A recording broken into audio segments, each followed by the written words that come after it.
despite all the pessimism of the situation, highly indebted country, etc., we are not the first indebted country in the world, and other countries have come out of this.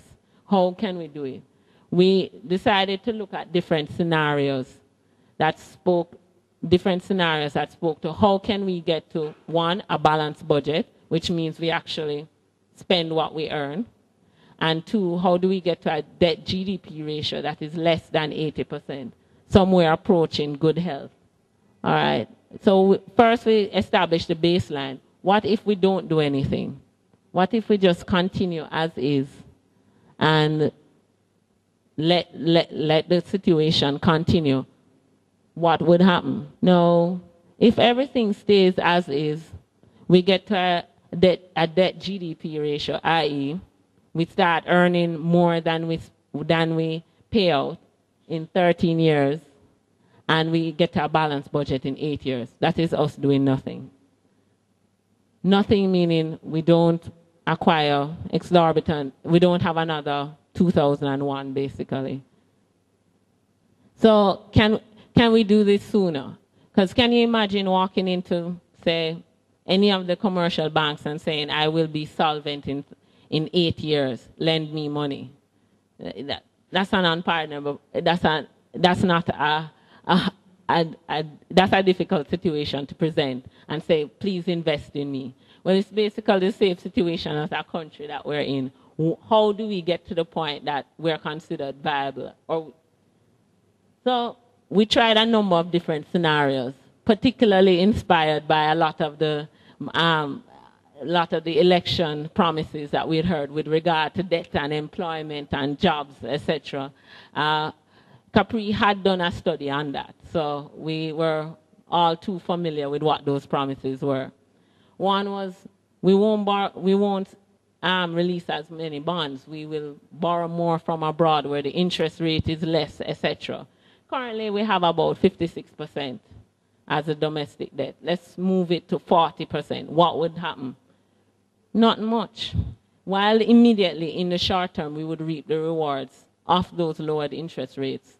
One thing that would change is that balanced budget meter, so to speak, would move forward 1 year, and we'd get to it in 7 years. So what's the next scenario? We decided to go with the one that I'm sure a lot are familiar with. Why are we borrowing at 12 to 16% when we could borrow at less from the multilaterals, i.e. the Inter-American Development Bank, the European Commission, etc.?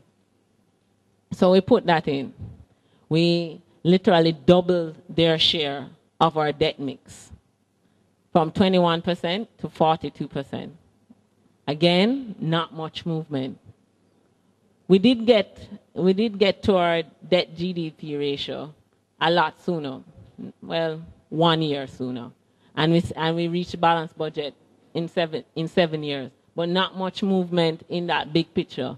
And realize what that also makes clear to us is in determining what our policies should be and how we're going to get there, we need to understand what the big picture is, not just looking at the immediate returns and say, right, we're going on the right path. We need to look at what the overall, how it affects our overall situation, i.e. the 71% that we accumulated in short order. So we look at another scenario. What if we just stop absorbing debts from these non-central government entities? So we sell off, if you sell off everything, I mean, granted, we have a welfare heart and everything, but I believe it was one of our former leaders that says, takes cash to care. So say we sell off JUTC, sell off Air Jamaica, sugar companies, unless they become viable. What happens then? Then we start seeing more movement. 10 years to our debt GDP ratio, 6 years to the balanced budget.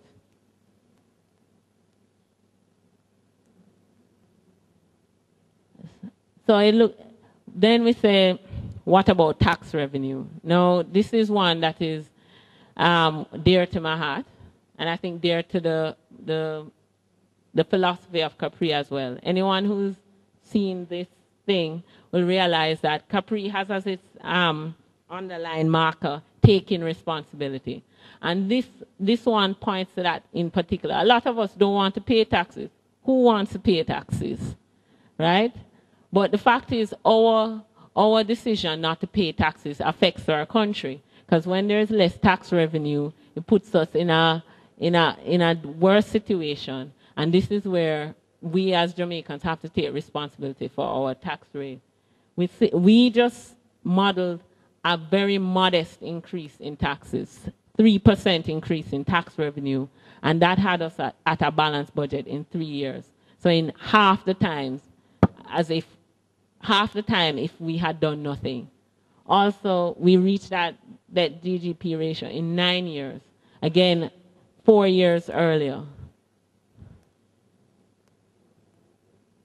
Then we have the GDP growth. We, again, were modest and said only 3%. That's all we want, 3% growth. And we have both indices and got to financial health in much shorter time. You're talking a balanced budget in 4 years. Now, what is interesting about these scenarios is the best way to actually deal with the debt problem is not to just look at the debt problem and look at the other contributory factors. Instead of saying, all right, let us negotiate debt relief, let us negotiate with international agencies, etc., we need to look at why are we accumulating the debt? What is happening here that is causing that? No, there are things beyond our control.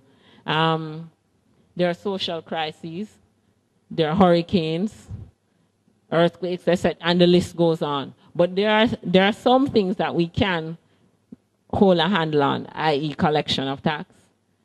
And it shows that the collection of tax revenue growing, which also means taking that measure of stepping out and having businesses, etc., and attracting income to this country, and also managing our public sector entities better will get us to our goal of healthy financial status much faster than just negotiating around the debt mix, etc. And so just to recap what our recommendations were, we said tax, growth, liabilities, i.e., I hate to be a killjoy. I support the unions, etc. But we have to look at what are the costs of the measures to us. When we decide to take measures such as FinSAC, etc., it's not just looking at what is happening in that particular sector, but there's a need to look at overarchingly what is the cost-benefit analysis of that, who pays and who benefits. And that, in essence, was our debt report. Thank you. We are happy to have with us a distinguished panel of people for you to bounce questions off of what I have so simply presented. We have, let me just do them by name order. We have Latoya Richards, who was one of the co-authors of the report, Lawman Lynch, who is the youth officer of the Kingston and St. Andrew Action Forum, among other titles, MinFam resident representative of the UNDP, and Charles Abugray, Global Advocacy and Policy Director for Christian Aid UK. Thank you. So we can use this central mic here to ask questions, and they're at your mercy.